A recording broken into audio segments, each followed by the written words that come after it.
अस्सलाम वालेकुम नाज़रीन, आज मैं लेके आई हूँ कि आपको तुरपाई करने का तरीका बताऊंगी। वो उसका तरीका आप पहले भी आप बोलेंगे कि इसमें तुरपाई करने वाला तरीका कौन सा नया है।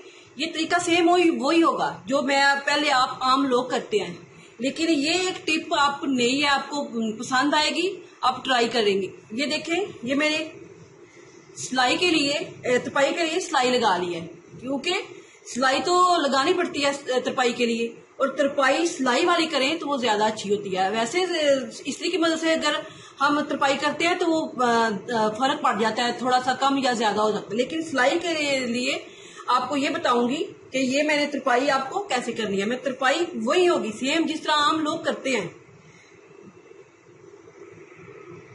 ये देखें, ये मेरा घेर है, मैं इधर से शुरू करके इधर तक तुरपाई करके आती हूँ, फिर मैं बताऊंगी कि इसमें क्या फर्क है और क्या आपको सिखाना चाह रही हूँ। ये जो देखें आम तुरपाई की तरह तुरपाई है, इसमें नया कुछ नहीं है। नया इसमें ये है कि ये मैंने इधर से धागा नहीं तोड़ा, ये मैंने इधर ही रखा है। अब मैं इसको इधर से ऐसे रख लूंगी। अब ये मैंने सिलाई लगाई है, इसको खत्म करूंगी। इसमें नया ये है, आपको सिखाने वाली बात ये है कि इसको मैंने इस तरह ये जो सिलाई लगाई है, जो मैंने कच्चा किया हुआ है, वो मैंने खत्म करना है।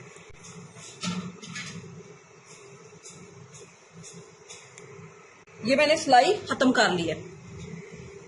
आप इसमें बोलेंगे कि ये सारी सिलाई तो दूसरे आम लोग भी खत्म कर लेते हैं। ये खत्म करने का मतलब ये है कि ये मैंने सिलाई, जो सिलाई के साथ कई लोग इधर से पक्का कर लेते हैं, मैंने सिलाई के साथ पक्का नहीं किया।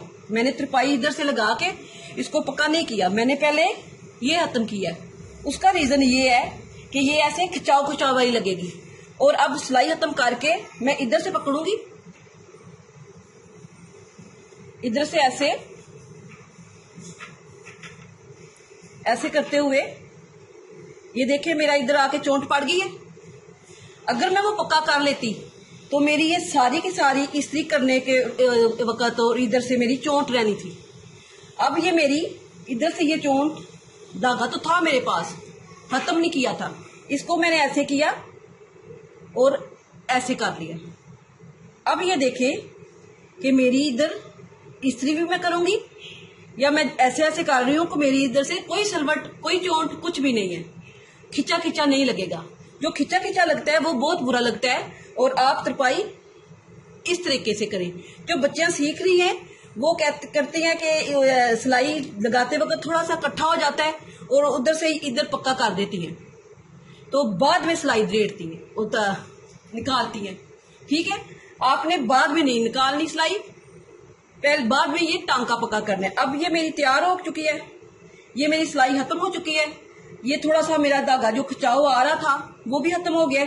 अब मैं इसको पक्का करूंगी, इसे पक्का करके फिर मैं ये इसको दूसरी तुरपाई करूंगी। इसका ये तरीका था और ये मैं आपसे शेयर करना चाहती थी।